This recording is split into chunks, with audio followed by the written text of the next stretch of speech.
roubou o meu, já leu. Queria que o senhor falasse do princípio da eternidade. Esse livro, eu tenho 58 anos de idade. Eu prego o evangelho desde os 9 anos. Então, o que aconteceu? No ano que vem, eu vou fazer 50 anos de pregador do evangelho. Uau. Eu peguei toda essa experiência e coloquei numa coisa sucinta, numa coisa resumida, o pensamento do princípio até a eternidade, o que é Deus, quem somos nós no contexto, qual é o plano, o porquê do sofrimento e muitas coisas legais que eu consegui fazer resumidamente. E é um livro que me satisfaz, entendeu? Porque muitas pessoas dizem, puxa, me deu uma alegria e uma esperança. Entendeu? Esclarecimento, né? Esclareceu. Bom, quem quiser, daqui a pouco eu vou passar todos os contatos, tá, Claro, pastor? claro. Daqui a pouco a gente vai passar o endereço da igreja também. Já ligou pro seu familiar, hittv.com.br, ótimo, porque agora, eu já até pedi pra deixar esse bloco mais comprido, porque agora é hora da gente fazer conta. Agora a gente tem que fazer conta. Me prova esse negócio de 1948. O senhor disse que tem prova bíblica pra isso. Bíblica. Ezequiel. Eu vou abrir aqui. Ezequiel. Capítulo 4. Você fica na calculadora, então. Vou ficar na calculadora aqui. Pronto. Ó, em Ezequiel, diz assim, do versículo 4 a 6. Tu também, olha o que Deus mandou o profeta fazer. Deita-te sobre o teu lado esquerdo, imagina. Põe a maldade da casa de Israel sobre ele, ou seja, simbolicamente você vai pôr a maldade. Conforme o número dos dias que te deitares, eles vão levar a maldade em anos. Porque eu tenho fixado os anos da sua maldade. Conforme o número dos dias que você vai ficar sobre o lado esquerdo.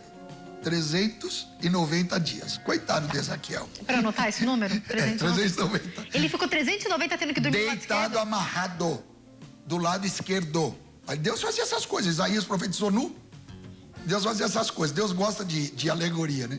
Aí ficou 390. Isso por Israel. Quando cumprires, torna a deitar sobre o lado direito. Levarás a maldade de Judá. Era separado, tá? Israel, 10 tribos do norte, eles se separaram, por causa que pecaram, e 2 ficaram no sul, que tornou uma, que é Judá. Então tinham 2 reinos. Certo. 390 por Israel e por Judá, hein? Por Judá, 40 dias, que são 40 anos que eles vão somar ao que eu estou aqui determinando pelo pecado deles. Ou seja, 390 com 40. 390 mais 40. Sim. Quanto que vai dá? dar 30. 430. 430. Muito bem. Ezequiel tá cativo na Babilônia. O que nós temos que falar? Deus falou. O que vai acontecer com eles? Eu não vou ler aqui, senão a gente vai perder tempo. Vocês vão perder a promessa. Vocês vão ser jogados para as nações. Ou seja, eles tinham entrado na promessa e perderam. Então, por 430 anos, vocês vão ficar jogados. Não vão ter mais uma pátria independente. Ora, 70 anos cumpriu-se na Babilônia, certo? Certo. Tira 70 anos. Ai, meu Deus. 430 menos 70. 360. 360 anos. Daquela época, mais 360 anos, eles teriam que cumprir essa palavra. Eles teriam que ser uma nação novamente. Certo. Nunca cumpriu essa palavra. Nunca. Até 1948. Que seriam 720, digamos assim. Calma que eu vou chegar na conta. Peraí, tá bom, vai. Ou seja, se eram 430 anos sem pátria. Tá. Nunca mais seriam independentes. Cumpriram 70 na Babilônia.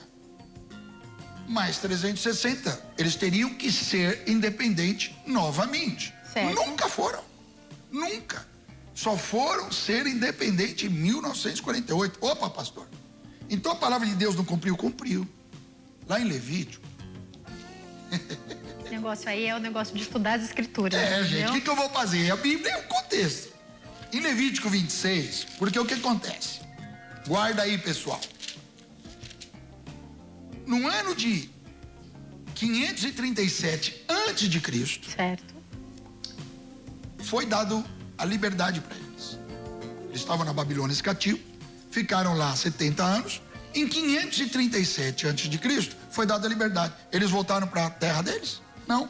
Eles já tinham comprado ali, já estavam plantando, já tinham construído. Não queremos mais Israel. Aí imagine a ira de Deus. No ano de 440, lembra que é retroativo, né?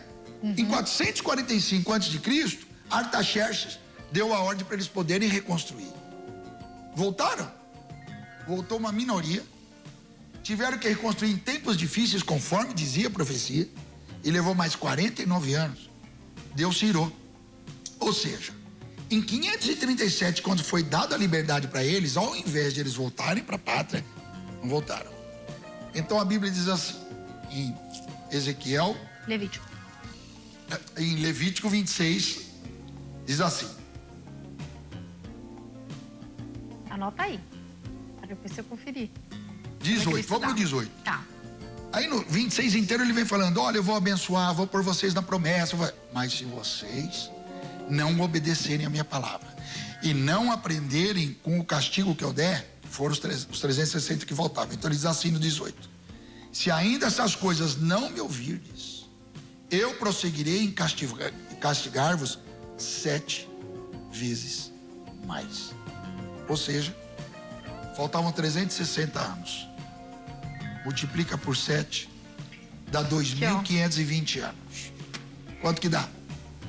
2.520 anos, certo? Certíssimo. Lembrando, gente, até aí tudo bem? Nenhuma dúvida? Tudo bem, aqui ó, foram os 360 mais... 7 vezes.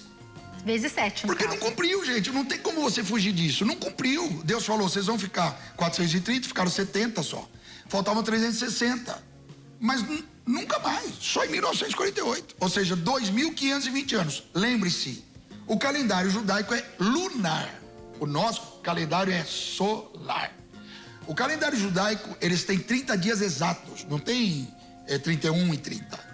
E eles não têm ano bissexto. O deles é outra forma de sempre eles arrumarem para que sempre verão seja verão, o inverno seja inverno.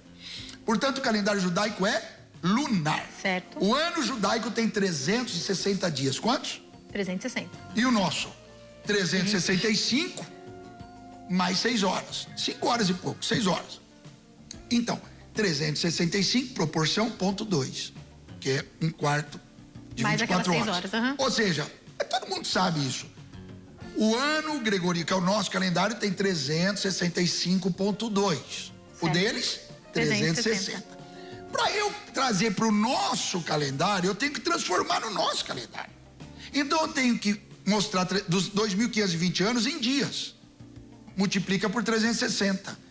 O ano deles não tem 360 dias? Certo. Vai dar 907.200 dias. Porque senão, ó, presta atenção, todo ano sobram 5 dias e umas horas. Óbvio. Todo ano o nosso calendário é diferente, ou seja, o nosso calendário tem 365,2, o deles tem 360. Eu tenho que trazer para o meu calendário, porque 1948 não é no calendário deles. Portanto, a gente transforma em dias e não tem erro. Eu transformo em dia, deu 907.200 dias. Certo. Quero trazer para o meu calendário. Eu tenho que dividir isso por 375,2. Ai, meu Deus. Então você pega 907.000 dias e 200, divide por 365,2. Vai dar por uma casa 2.484? Dá, exatamente isso. Então, 2.484. Olha para mim, pessoal. Presta atenção. Eu quero entender essa aula, eu tô anotando tudo. Porque eles estão anotando, olha aqui. Da época que Deus promulgou a maldição, 7 vezes mais, que era em 537. Certo. Eu pego 2.484 anos, tiro 537. Quanto que dá? Peraí, deixa eu zerar aqui. 2.484 anos. E 84. Peraí que eu fiz 87. 2.484. Tiro 537, que foi a liberdade deles. Quanto que dá? Peraí, deu errado. 2.484. 2.484. Menos 537. 537. Quanto dá? 1947. 47. Por que deu 47, não deu pastor? 48. Por quê? Por quê? Porque 1 ano antes de Cristo e 1 ano depois de Cristo, não existe 2 anos aí. Não existe ano zero. Quando você fez um calendário de antes e depois, você não pode contar 2 anos. Porque não existe, é 1 ano só. Então, você põe 500, você põe 536, vai dar 1948. Ou seja, cumpriu-se literalmente Ezequiel em 1948. Meu Deus. Eu preciso te fazer uma pergunta. Como que o senhor chegou? Eu sei que tem muita gente que estuda escatologia. Como é que o senhor... Em que momento Deus lhe deu a direção para começar a chegar nessas conclusões, Porque pastor? Quem fez esse estudo foram outros eruditos. Eu estudei o que eles estudaram. Não fui eu que... eu fui pesquisando e me convenci. Eu convenci, olha, para se concluir Ezequiel, só se Deus multiplicou por 7 o castigo. como diz na lei. Em Deus você não tem barganha com Deus. Ou faz ou carrega a consequência. E você multiplicando por 7 vai dar 1948. É muita coincidência, então, né? Não, é literal. Não então, é possível. A figueira começou a dar fruto em 1948. A data exata em que Israel se torna uma nação. Aí eu tenho que contar uma geração. Por que falou lá em Mateus 24? Não passará esta geração sem que tudo aconteça. Vamos para Salmo 90. Salmo 90.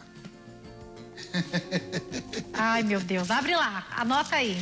Salmo 90. Versículo 10. Certo? Certo. A duração da nossa vida é 70 anos. Certo. Alguns, pela sua robustez, chegam a 80. O melhor é canseiro e enfado, pois rapidamente nós vamos. Pela Bíblia Sagrada, quem escreveu esse salmo foi Moisés. A vida é 70 anos. Então, o número 7 na Bíblia, ele é emblemático. 7 dias da criação, 7 espíritos de Deus, 7 pragas, 7 trombetas, 7 selos, enfim. O número 70, que é um múltiplo de 7, ficaram 70 anos cativos na Babilônia. No ano 70, Jerusalém foi destruída e uma geração são 70 anos. Portanto, 1948, com 70 anos, dá 2018. Gente, eu não estou afirmando, eu estou dando um estudo. Agora, não poderia passar de 2018 para começarem os 7 anos finais da humanidade. Não poderia. Agora, Deus é soberano. Mas se ele deu a figueira para a gente olhar. Se em 1948 eles voltaram a ser nação. Em 67 tomaram Jerusalém. Eu te digo, nessa década, nós vamos ver, depois vocês me cobram, o templo ser reconstruído. Pastor, eu queria fazer algumas perguntas. Uma delas, eu queria fazer várias perguntas, né? Uma delas é o seguinte. O senhor está deixando claro em todo momento que Deus, ele faz o que ele quiser. Mas a Bíblia nos prova, nos mostra, nos aponta para esse ano de 2018. O que nós, enquanto cristãos, devemos fazer sabendo que a volta de Cristo está tão próxima? Eu penso assim, que nós somos a geração da volta de Jesus, eu não tenho nenhuma dúvida. É nessa geração que Israel formou, Jerusalém foi tomada e o templo vai ser reconstruído. Eu estive em Israel ano passado, o guia falou, nós estamos esperando isso aqui só tremer. Nós vamos reconstruir. O guia é um soldado de Israel. Isso aí não tenha dúvida. Então nós vamos ver o anticristo surgir para se assentar como Deus no templo de Deus. Tudo está se concluindo. Então, nós somos a geração da volta de Jesus. O que eu creio? 2 chuvas são previstas para você plantar e colher. Uma para plantar e outra para colher. A Bíblia chama de temporã e serôdia. A chuva temporã caiu na época dos apóstolos. Que aí eram aqueles sinais, maravilhas e prodígios. O que eu creio? Que vão ser derramadas as chuvas serôdias, que são as chuvas dos últimos dias. Então a igreja vai ser revestida de um poder ainda maior. De sinais, prodígios e maravilhas ainda maiores. E que é o que a gente pode fazer para resgatar o que pudermos. Como livrando do fogo mesmo, a força. Tentando fazer o máximo para salvar as almas. Então é o momento agora da igreja santificar a vida. Não tem mais tempo, gente, para a família não dar certo. Ah, pastor, mas eu sou segundo, terceiro casamento. Bom, você está aí. Se Deus, pela misericórdia dele, reconstruiu tua vida, agora não é mais a época de destruir mais nada. Agora não é época dos jovens irem para a balada, ou irem para as drogas, ou, depois eu volto. Agora não é hora de você sair do evangelho e falar, não, depois eu volto. Agora é hora de santificar. Agora é hora de se preparar. Agora é hora de se alegrar nas coisas de Deus. Então, chegou o momento da igreja se posicionar enquanto igreja. Ou seja, quem roubava não rouba mais, quem adulterava não adultera mais, quem mentia não mente mais, quem tinha vícios como cigarro, bebida não tem mais. É uma nova criatura. Então, agora se posicione. Sou crente em Jesus Cristo. O que quer dizer isso? Porque o diabo também é crente, ele crê. Não, eu sou crente em Jesus Cristo. Eu obedeço, eu faço o que ele quer que eu faça. Eu não sou perfeito, mas eu luto para ser uma bênção. E se eu tiver algum tipo de problema, eu levanto, lavo as minhas vestes do sangue de Jesus e prossigo. Nenhum tipo de pecado vai me segurar. Porque se a pessoa comete um tipo de pecado, ele pode ser liberto desse pecado. Aí vai ter outro. Então, quando tiver outro, mas é o seguinte, não há pecado maior que o sangue de Jesus, gente. O sangue de Jesus tem poder. Então, chegou a hora da igreja se posicionar no mundo inteiro. Não vai ser o pastor José Luiz que vai dizer, não. O Espírito Santo está testificando que Jesus está voltando. Nós estamos estudando. Gente, não tem como escapar. Israel voltou a ser nação, gente. Tomaram Jerusalém. O que vocês estão pensando? Israel é o relógio de Deus. Não é a igreja que é o relógio de Deus. É Israel. Então, falar contra Israel, começar a ter ódio de Israel, é para quem não tem o Espírito Santo. Eu não tenho noção. Né? Ah, mas você não está vendo as crianças mortas? Estou. E quando 1/3 da terra for destruída pelas pragas que Deus vai mandar? Você vai mandar comida para esse 1/3? Porque talvez você seja mais bonzinho do que Deus. Deus é muito malzinho e você é tão bonzinho. E quando as pragas vierem, que a Bíblia diz que Deus vai pisar o lagar sozinho, da ira, que não vai ninguém pôr a mão no peito de Deus falando, não, o senhor está sendo muito bravo. Porque diz que ele vai pisar na ira e dura coisa cair na mão do Deus vivo. É melhor você estar no tempo da graça. Então, quando as pragas começarem a acontecer, 1/3. Se o mundo tem 6 bilhões, 2 bilhões vão morrer de praga. E você vai fazer o quê? Mandar alimento? Porque Deus não está sendo justo? Resolveu que Deus... Você acha que Deus não está resolvendo? Não, Deus é muito ruim. Eu sou bonzinho. Então, toma cuidado quando você fala de o que você não compreende, que você acaba falando coisas de alguém que não tem noção bíblica, entendeu? Pastor, eu queria falar o seguinte, eu queria que a gente focasse no seguinte agora. Enquanto tudo isso acontece, eu acredito que muitas coisas acontecem no mundo espiritual. Eu queria que o senhor abrisse um pouco. Eu sei que tem pessoas de várias religiões, tem pessoas que tem ateus assistindo o nosso programa, pessoas que não acreditam em nada. E eu quero que o senhor fale sobre o mundo espiritual. Aliás, eu desafio você que está me assistindo hoje, que não acredita em mundo espiritual, que acha que Deus não existe, que brinca com o inferno. Aliás, recentemente, a semana passada, eu orei muito esse final de semana a respeito disso. Eu ouvi uma pessoa falando assim, o inferno? Imagina o inferno, vai ser bem gostoso brincando. As pessoas não têm noção do com que elas estão brincando. Eu queria que o senhor falasse para nós sobre o mundo espiritual. Eu queria falar uma coisa que o missionário R.R. Soares trouxe um filme para o Brasil, essa quinta-feira foi ao ar no cinema, né? Não sei. Dia 21 de agosto. Dia 21 de agosto. Já estreou, não Isso, sei. na quinta-feira. Eu aconselho a assistir. Eu também, assisti, foi fantástico. Porque o que é legal? É legal que também a gente vá para o cinema pra gente dar ibope para isso proliferar. É uma maneira de evangelizar, gente. Sem dúvida. Eu penso assim, o final do filme é um pouco forçou, não precisava daquele desastre, eu não vou contar o filme, mas o filme inteiro, ele não precisava mais nada, ele já por si só, que é um aluno, isso eu posso falar, é um aluno que crê em Jesus contra um professor de filosofia que é ateu. Augusto Cury se converteu. Ele é um psiquiatra, psicólogo famoso, brasileiro, e ele era ateu.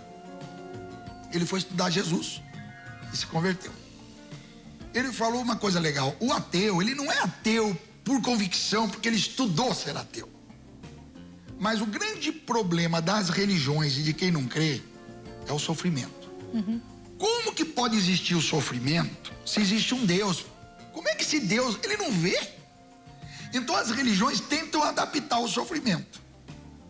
O espírita diz assim, não, sabe o que é? Numa outra vida para trás, você fez muita coisa errada, você está pagando. Então justifica. O evangélico diz assim, não, é prova. Então ele imagina que Deus coloca câncer, faz uma criança nascer aleijada, porque Deus quer provar um erro teológico muito grande. Deus não coloca doença, né? E Deus não coloca ninguém para ser... Isso aí é o natural do mundo pecaminoso, que nós carregamos a hereditariedade do pecado original. Eu não tenho culpa se Adão e Eva pecou. Foram eles que pecaram. Mas por que eu carrego? Porque Deus podia ter destruído tudo ali. Falou, quer saber? Vai ter muita morte, criança nascendo aleijada, então eu já destruo tudo aqui. Mas como que ele ia propor a vida eterna se você não existia? Então ele decidiu prosseguir, mesmo sabendo que o mundo jaz no maligno, que o diabo ia imperar, que a morte ia imperar. Mas ele propôs o plano da salvação. E com isso ele estabeleceu a vida eterna. Então a única forma de Deus estabelecer a vida eterna para um ser é se esse ser existir.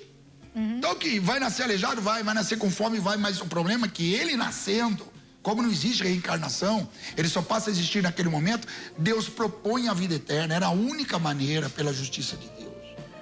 Então, eu penso assim, pode ter ateu nos assistindo, mas ele é ateu porque ele não vê um significado em sofrer, então não existe Deus. E o aluno e o professor de filosofia vão discutir muito sobre isso. E é muito legal que o filme já se basta aí. Eu já sei sensacional aí, não precisava mais nada. Então eu penso assim, nós somos a geração da volta? Somos a geração da volta de Jesus. Os acontecimentos estão aí na nossa frente, estão na nossa frente. O melhor que eu peço para a pessoa, dê uma chance para Deus. Porque o que você tem a perder? O que você tem a perder? Fala, então se é real, eu quero ter uma experiência com esse Deus.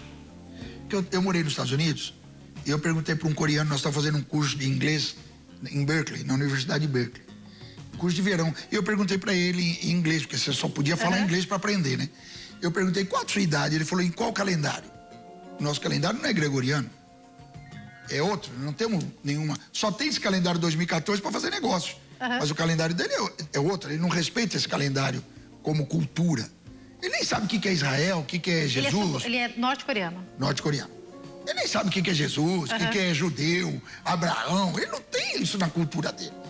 E aí eu falei de Jesus e ele se converteu. Mas como é que é isso? Não é 2 mais 2 são 4, raiz de 4 são 2. Não é ilógico.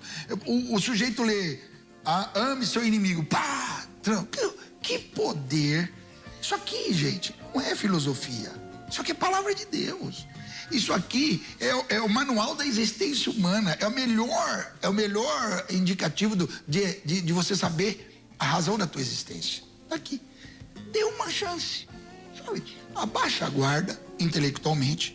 Fala, puxa, pastor, então esses acontecimentos estão acontecendo, Jesus está para voltar, eu preciso aceitá-lo como meu Senhor e Salvador para ter a vida eterna? Precisa. Então o momento o Espírito Santo é que convence, cabe a nós pregarmos. O convencimento vem pelo Espírito Santo, porque o Espírito Santo vai parar de atuar a hora que a igreja for arrebatada e não vai ter mais convencimento. E quem ficar aqui não vai ter chance mais, a não ser os judeus. É uma salvação para os judeus. É através do Armagedon que eles vão ser oprimidos e vão ser jogados daquele vale e ali eles vão clamar por Jesus. Pastor, o senhor acaba de falar de quem vai ter chance quando ficar. Então, depois que a igreja for arrebatada, quem não pertence ao povo de Israel, os que não são remanescentes, não vão ter chance de salvação? Não tem mais convencimento. Nem se um morto ressuscitar, a pessoa crê. Jesus falou isso. É quando ele contou a parábola, o Lázaro, que estava no seio de Abraão, falou, deixa eu pregar para os meus irmãos. Ele falou, meu amigo, nem se um morto for lá, quem crê, crê. Porque o crer, você tem que crer num judeu que morreu há 2000 anos e que o sangue dele te purifica do pecado. Qual é a lógica disso aí? Nenhuma. Se um morto ressuscitar, foi uma coincidência, o sujeito tinha uma doença aí, preservou, com remédio preservou ele e ponto. Ninguém vai crer, gente. Não se crê em Deus por sinal. O sinal é legal. Ele evidencia que você está certo, mas ele não transforma. O que transforma é o Evangelho de Jesus Cristo. Pastor, vamos voltar aqui para o tema principal, que é essa volta aí. Eu queria que o senhor falasse para nós tantos indícios a gente está vendo. Aqui no Brasil a gente está passando por uma seca terrível. A gente tem visto o problema do vírus Ebola. Aqui em São Paulo, né? Em alguns lugares do Sudeste. A gente está vendo o problema do Ebola. Eu queria que o senhor falasse, rios secando. Eu queria que o senhor falasse para nós todas essas evidências, inclusive o que tem acontecido aqui no nosso país. Esses tópicos podem também ser sinais? Eu penso assim, os últimos dias serão dias angustiosos, né? Todo mundo vê que, enfim, diz um estudo daquele vice-presidente dos Estados Unidos e muita gente zomba, mas que nós emitimos várias coisas na atmosfera e que hoje estamos recebendo a consequência, não é? Então, as estações estão mudando. O inverno já não é mais como era, o verão já não é mais como era, como a Bíblia previa. Os polos estão diferentes, os polos estão diferentes, as geleiras estão derretendo, o mar está aumentando. Tudo isso é consequência de várias coisas. Então eu penso assim, o mundo jaz no maligno. Quando o diabo levou Jesus para ser tentado, ele mostrou os reinos do mundo e falou, isso tudo é meu. Jesus não desmentiu ele. Por um momento, ele está no comando, o mundo jaz no maligno. Então, para quem tem Jesus, não precisa ter medo. Não vai faltar pão na tua mesa, não vai faltar paz no teu coração, não vai faltar. Uma coisa que nós temos que entender: quando o mal vem do inimigo, nós estamos sujeitos. Aí nós vamos ter guerra, o inimigo veio para matar, roubar e destruir mesmo. Nós vamos ter que enfrentar, às vezes temos baixas. Mas quando o mal vem de Deus, jamais Deus manda o mal sobre o povo dele. Entendeu? Jamais. Quando essas coisas dos últimos dias começarem a acontecer, a igreja não pode estar aqui, porque é algo que vem de Deus. E o que vem de Deus, ele jamais destrói o ímpio com o justo. Ele não faz isso. Mesmo Deus, para fazer algo para o povo dele como castigo, ele tinha que mandar anjo para fazer. Porque a essência de Deus não tem morte. Ele não tem doença no espírito dele para ele colocar doença. Tem que ser algo fora dele, fora da essência dele. Então você vê, Deus falou: se não colocar o sangue nos umbrais da porta, eu vou matar o primogênito. Aí no versículo de baixo diz: e o anjo da morte veio. Deus não tem isso, ele não tem morte, ele não tem trevas, ele só é luz. Então ele tinha que usar até o inferno, porque quando Deus tira a mão, o inferno tem legalidade. Então o inimigo vem com os dois pés no peito quando Deus tira a mão. Mas Deus, na sua essência, quando ele vier para fazer o mal, a igreja não estará aqui. Então eu penso, esta é a hora da igreja. Não é para ter medo. É para, a Bíblia diz, para se alegrar. A vossa redenção está próxima. Tudo que a gente pregou por todos esses anos, vai acabar a injustiça, vai acabar a morte, vai acabar a doença, vai acabar a tristeza, vai acabar a injustiça. Vamos viver eternamente. O que é isso, gente? É o que eu mais quero. Nem me fala. Pastor, eu queria que o senhor falasse o que nós... Eu sei que o senhor, quando a gente falou sobre as 70 semanas de Daniel, o senhor explicou bem isso para nós, mas eu queria saber o que a gente pode esperar para os próximos anos, qual a sinalização do anticristo, a igreja tem que estar atenta a isso, não tem? Queria que o senhor explicasse isso para nós. A igreja estará aqui no começo dos 7 anos finais. São os 3 primeiros anos e meio. 3 anos e meio. Pode ser que ela esteja só no primeiro ano, no segundo. Não sei em qual momento a igreja vai ser arrebatada. Mas ela não pode estar aqui nos 3 anos e meio finais dos 7 anos. Tem 7 anos finais da humanidade, que é a última semana para se cumprir de Daniel, que nós estudamos no outro estudo. Durante os 3 anos e meio iniciais, o anticristo só vai fazer acordo, vai acabar com guerras, com injustiças, vai resolver o problema econômico do mundo. Então o mundo vai se virar para ele. O que acontece? O anticristo, segundo Paulo, em Tessalonicenses, é um sinal para a igreja. Por que vocês estão apreensivos? Não será assim antes que se manifeste o homem do pecado. O homem do pecado é sinal para a igreja. Mas ele não vai vir destruindo, ele vem arrumando. Aí a igreja vai ser arrebatada, para o Espírito Santo não vai mais atuar. Aí ele vai ter poder. Porque se um demônio grande se manifestar aqui, eu expulso em nome de Jesus. Ele não tem como pisar o nome de Jesus. A igreja não pode estar aqui. Porque o nome de Jesus é sobre todo o poder, entendeu? Dado aos homens, né? Então não tem como. A igreja tem que sair. Não há mais o convencimento. Não adianta a pessoa pensar, se Jesus levar a igreja, eu vou ver, então aí eu me converto. Não existe mais convencimento, entendeu? Então o poder da carne vai ser maior. Então eu penso assim, o momento é esse, nós estamos vendo as evidências. Ora, o que falta se cumprir para nós? Porque foi na nossa época Israel voltou a ser nação, a figueira. Foi na nossa época que Jerusalém foi tomada. E a guerra de Yom Kippur? Por quê? Todo mundo árabe, com milhões e milhões de soldados, atacaram Israel ao mesmo tempo. E quando terminou, Israel estava na capital do Líbano, estava na capital do Egito, estava na capital... como é que é? Quer dizer, eles atacaram e quem tomou foi Israel. E aí não devolveu mais Golã para a Síria, devolveu uns tempos atrás para o Egito, o que ele tinha tomado, e o Líbano. Por que essa força? E eu li um livro não evangélico, um livro histórico da Golda Meir, e diz assim que 2 soldados israelenses contra um pelotão árabe, e de repente o pelotão árabe levantava a mão, e eles levaram presos e falaram: por que vocês levantaram a mão? Ele falou: porque nós vimos um exército atrás de vocês. É evidente que o mundo espiritual está em Apocalipse. Se você quiser, depois eu te abro. 4 anjos vão ser soltos. Se o senhor quiser abrir, fica à vontade. 4 anjos vão ser soltos. o poder do inferno, porque ele sabe que o fim dele está próximo, ele vai vir com tudo. Coisas piores vão acontecer, gente. Não estou falando para pôr medo. O senhor sabe, pastor, que eu penso o seguinte: eu gosto de entender sobre o mundo espiritual e sobre o inferno e sobre o que vai acontecer, para eu ter mais ânsia de falar de Jesus para todo mundo, óbvio. Né? Não é pra gente ter medo, a gente tem que ter temor a Deus, e não aqui que medo. eu anotei aqui para te dizer, ó. Eu fiz uma colinha aqui, ó. Fica à vontade. Vamos em Apocalipse 9. Vamos. Versículo 13. Anote aí. 9:13. 9:13 a 16, tá? Tá. E tocou o sexto anjo a trombeta. Lembrem-se, são 7 selos. Um selo para cada ano. É o que a gente... Veja, Apocalipse é um livro de várias interpretações, entendeu? Então eu estou entregando o que a maioria crê. São 7 selos. O que é selo? O livro era um rolo. O livro não era assim, livro. Era um rolo. Como se fosse um pergaminho, né? Um pergaminho. Aí tinha um segredo aqui com um selo em cima, uma cera. Igual você vê. Outro segredinho aqui com uma cera em cima. Isso é selo. Outro aqui. Então ele tinha fora e tinha dentro. Sei lá, 3 fora, 4 dentro, não sei. Eram 7. Conforme a cera foi sendo tirada, foi sendo revelado os segredos dos 7 selos. Quando abriu o 7º selo, vem 7 anjos com 7 trombetas. Um anjo com uma trombeta para cada praga que vai cair na terra. Aqui nós estamos 6º anjo. É a 6ª trombeta.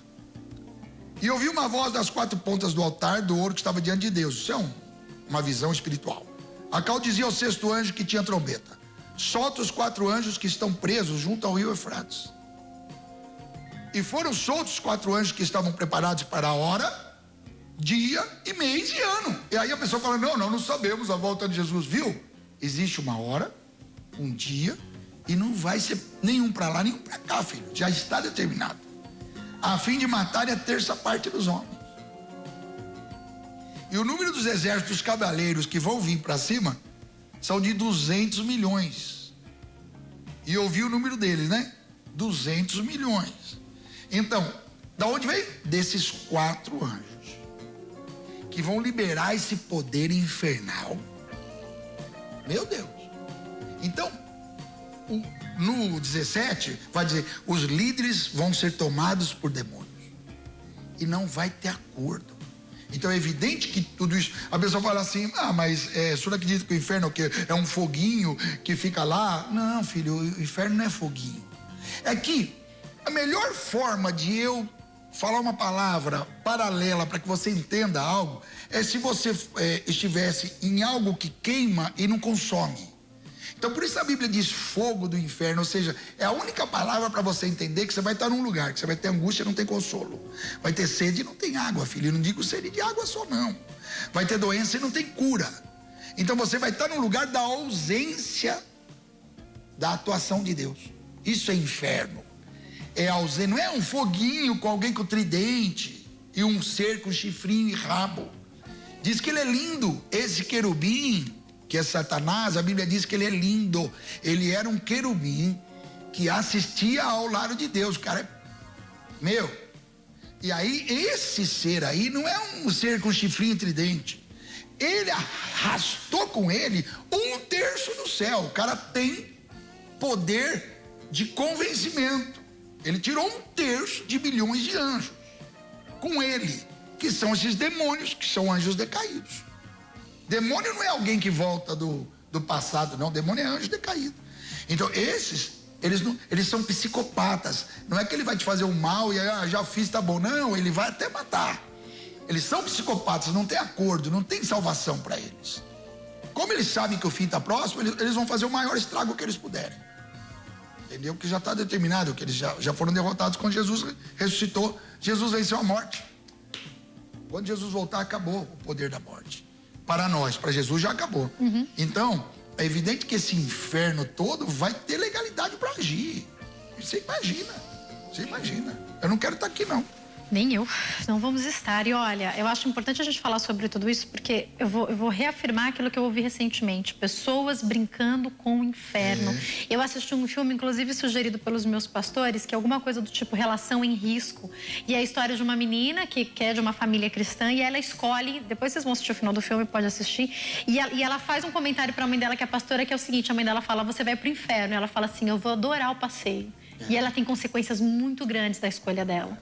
E às vezes as pessoas pensam que é uma brincadeira, mas não é. É muito mais sério do que se possa imaginar, não é, pastor? É bom que se fale. Deus não tem prazer nisso. Deus não tem prazer nem na morte do ímpio, que é aquele que não crê. Tá? Essa não é a vontade de Deus. Não é, gente. Isso é contra Deus.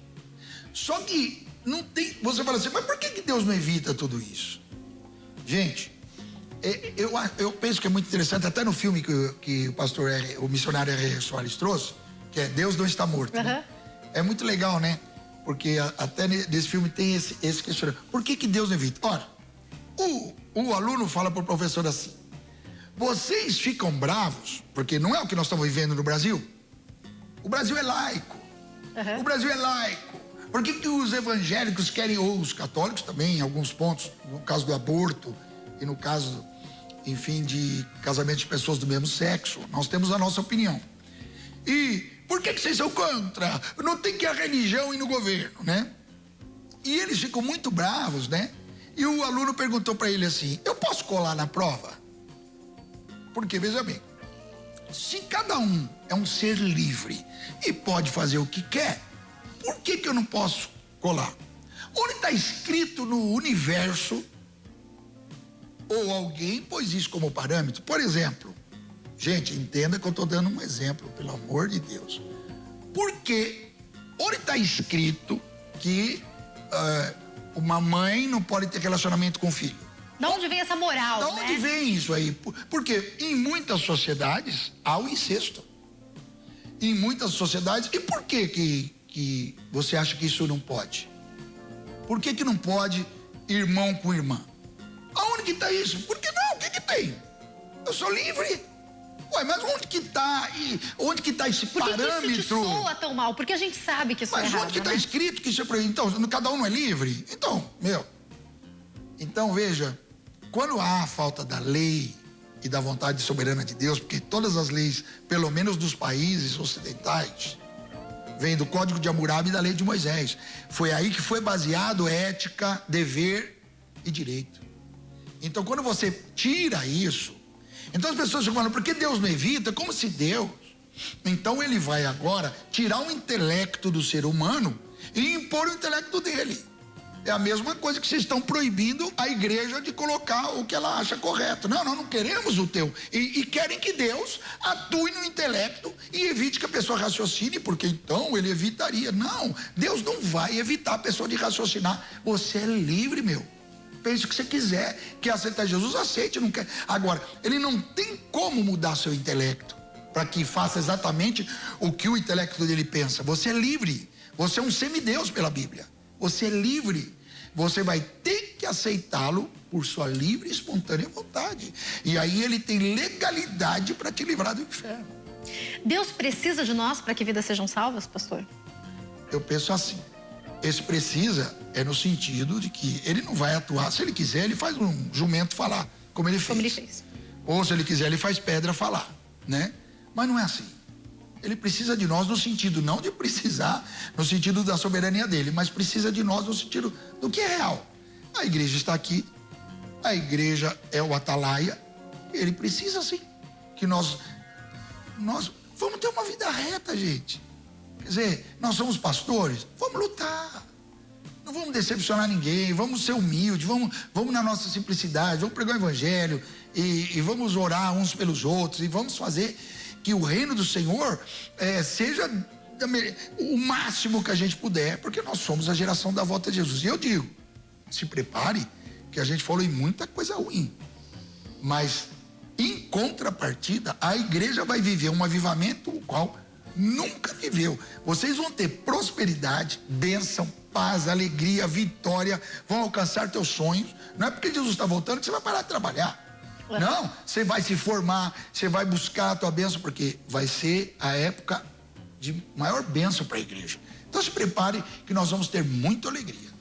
Olha, eu vou deixar uma pergunta para daqui a pouco. Eu quero falar mais sobre essas alegrias da igreja, mas eu quero deixar uma pergunta que é o seguinte: qual a importância da nossa intercessão? A gente sabe hoje, nesse exato momento, existem missionários espalhados pelo mundo sendo extremamente atacados. Pastor, eu não paro de receber notícias de algumas redes missionárias explicando o que tem acontecido com os missionários. E a gente está falando de decapitação, a gente está falando de morte.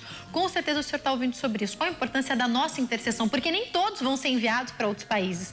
Mas nós, enquanto igreja, qual a importância da nossa intercessão para que esses missionários possam alcançar mais vidas? Não responde agora. Eu vou para o intervalo, daqui a pouco eu estou de volta hoje com o pastor José Luiz Moisés, esclarecendo as nossas dúvidas sobre a volta de Cristo. Não sai daí. Temas Bíblicos está de volta hoje com o pastor José Luiz Moisés.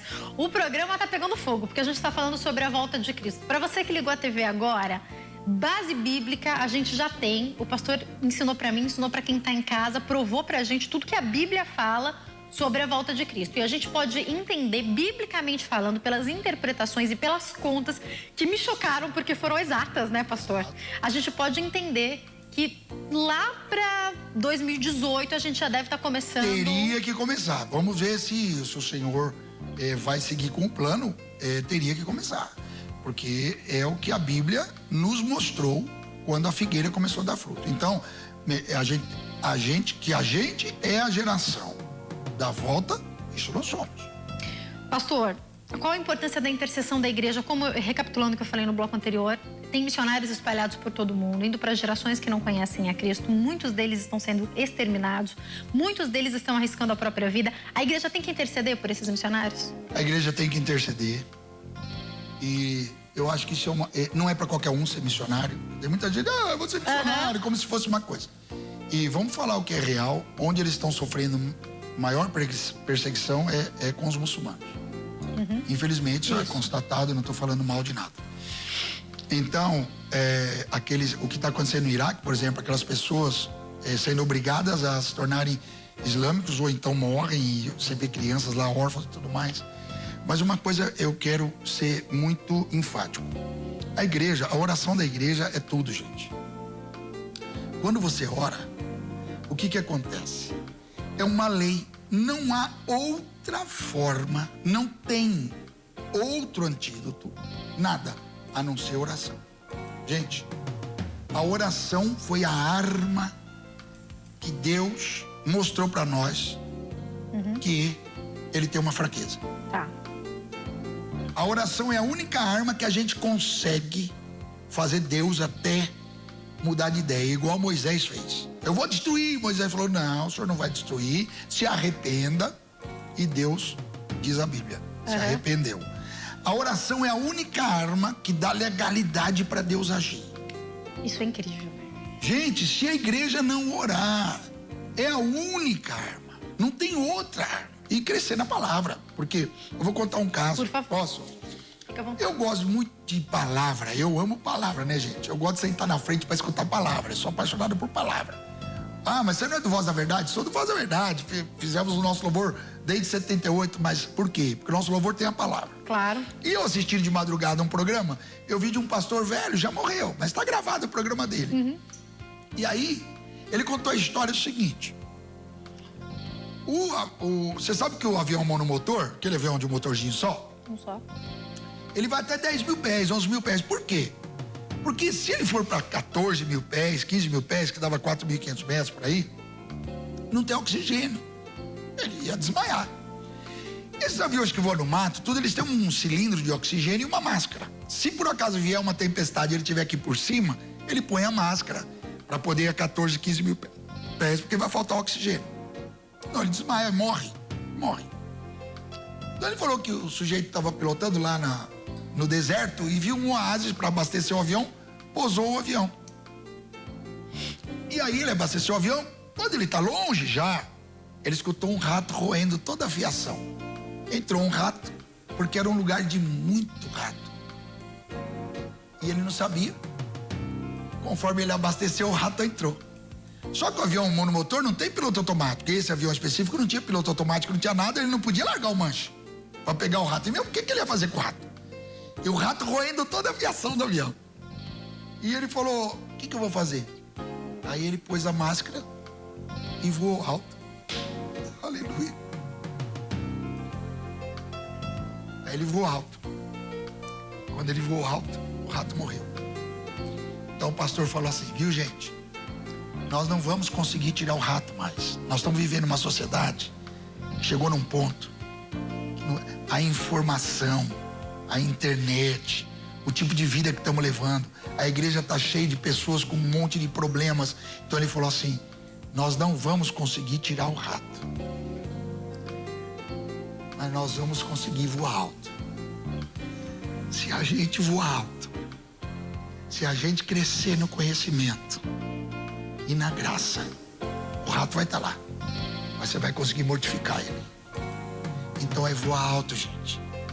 Só tem essa fórmula: orar e crescer na palavra. Se a gente voar alto, deixa o rato lá. Você está com problema, você está com qualquer tipo de que só você e Deus sabe, voa alto, cresce na palavra, ora. Eu te garanto, não dá para tirar o rato, mas ele morre. Uau, preste atenção nisso, né? Às vezes a gente gasta tempo com tanta coisa e não para orar, não para ler a Bíblia. É mais do que nunca, é momento disso, é momento de atenção, é momento de você se dedicar em oração. O pastor falou uma coisa fantástica, eu gosto demais desse texto de Moisés. Moisés conversa com Deus. Moisés explica o porquê para Deus. A nossa oração move sim o coração de Deus. É a única arma, né? É a única arma que a gente consegue argumentar de igual para igual. Porque Deus, quem somos nós? Ele nos dá essa arma para nós conseguirmos ter esse acesso, né? Porque ele se bastava. Ele se bastava. Eu li um livro chamado A Solidão de Deus. E trouxe a pregação. O que é isso? Deus tem solidão? Assim? Do Augusto Cury, inclusive.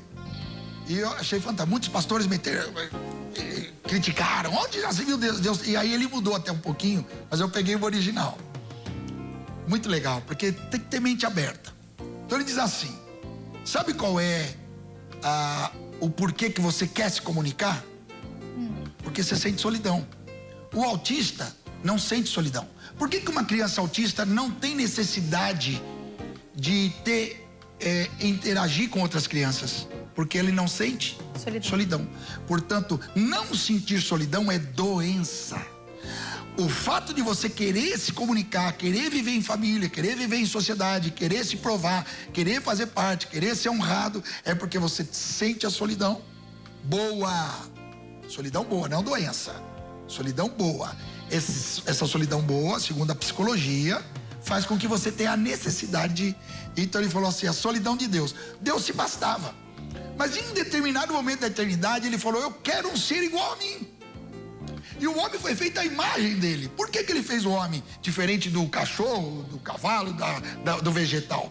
Porque o homem é um ser que ele pode dialogar de igual para igual. Você foi feito à imagem dele. E por isso é a essência da criação. Então quando você fala com Deus, é para isso que ele te fez. Para você dialogar. E ele te escuta.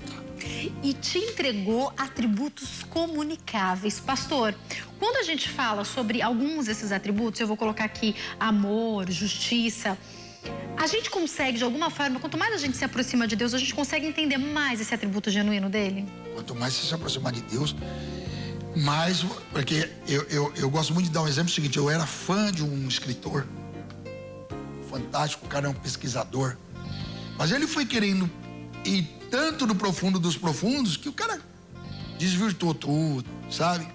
Então, se aproximar de Deus é o seguinte, quando você for falar com Deus, lembre com quem você está falando. Porque tem gente que desafia Deus, ou pragueja contra Deus. Eu não aceito, entendeu? Então é assim que você vai falar com ele.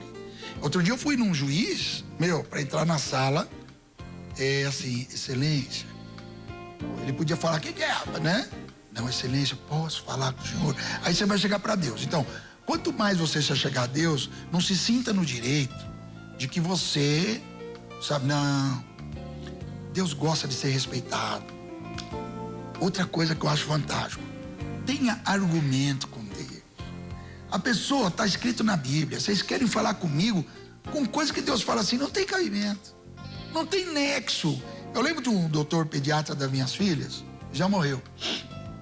Ele era muito capaz, ele salvou muitas crianças da minha igreja. Deus usou ele para salvar muitas crianças, inclusive a Rebeca.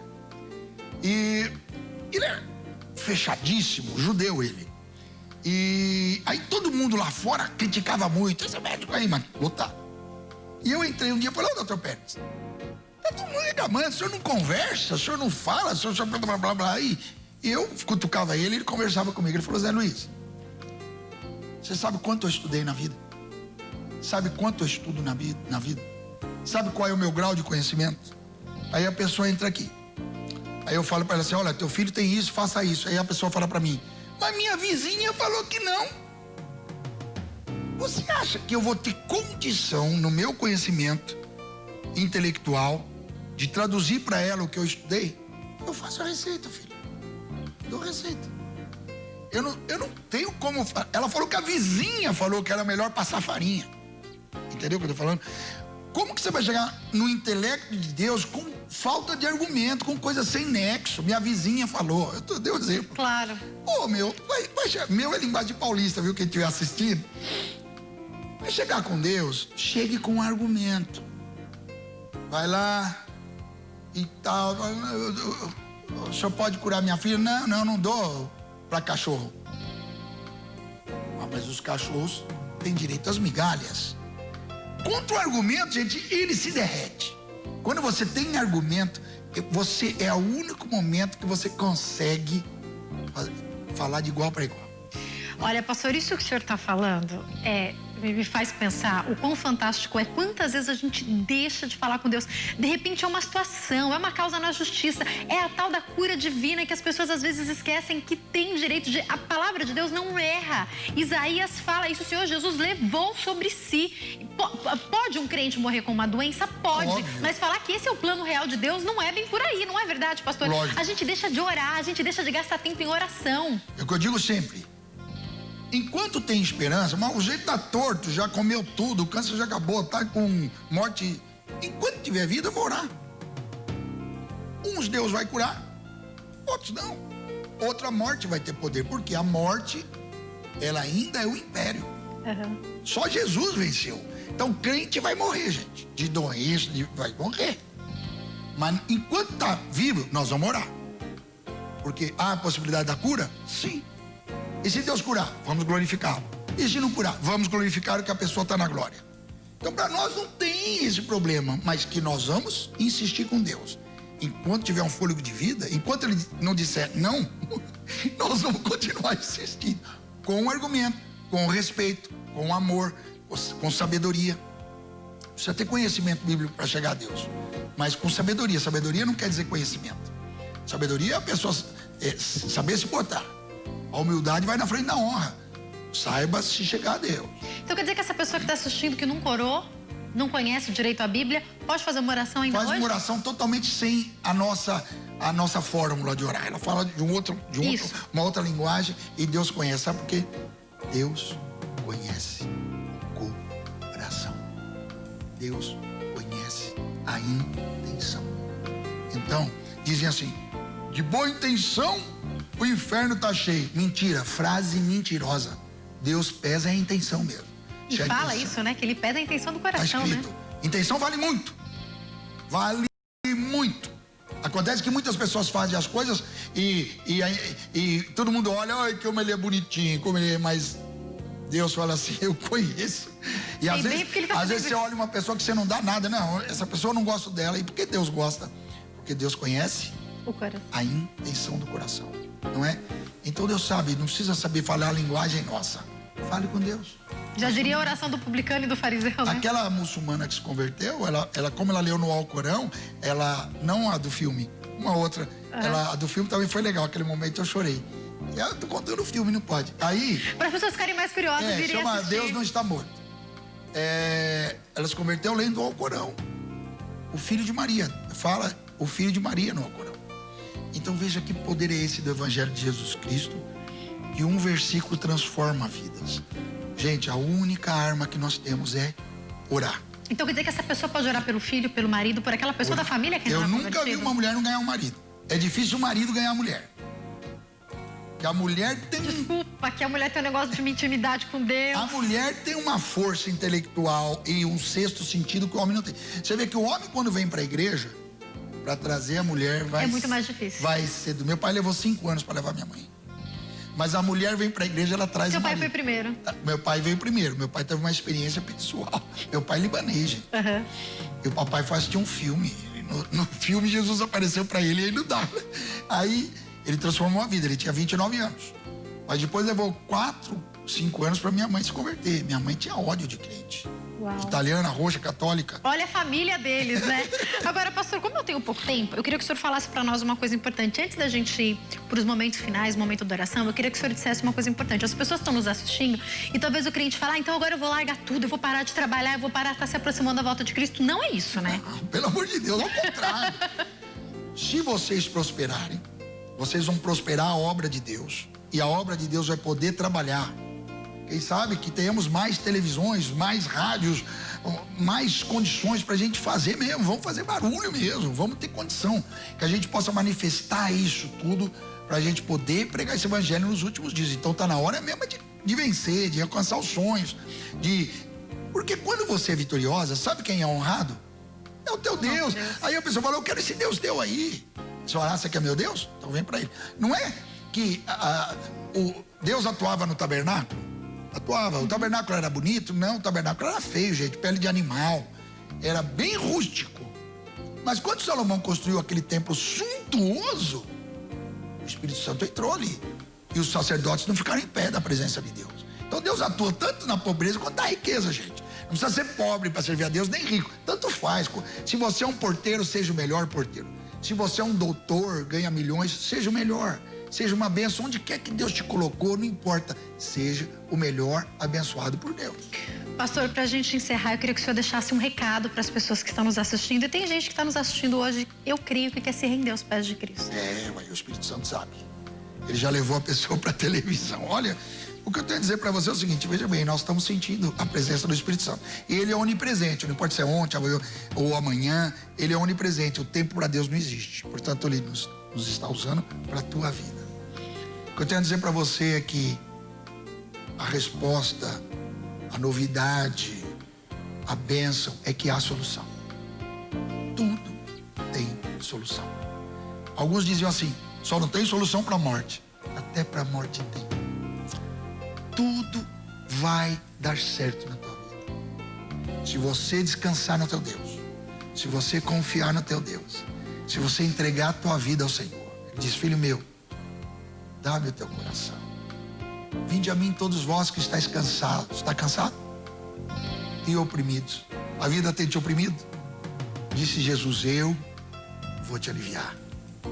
Então, aprendei de mim que sou manso e humilde de coração. Você vai encontrar descanso para a tua alma. Porque o meu jugo é suave e meu fardo é leve. Então, sabe o que é extraordinário? Naquela época, quando os impérios dominavam as pessoas, eles punham uma carga na costa das pessoas. E agora Jesus falou, não, você vai ter o meu jugo, você vai ver que é suave. É só entregar o coração, descansar, que eu vou atuar na tua vida. Você vai continuar trabalhando, você vai continuar buscando as tuas conquistas, mas agora eu estou contigo. E diz, eis que estou com você, até a consumação dos séculos. E as portas do inferno não prevalecerão contra a minha igreja, diz o Senhor. Olha, infelizmente a gente tem que finalizar esse programa. É isso mesmo? Tem que encerrar já? Que foi fantástico.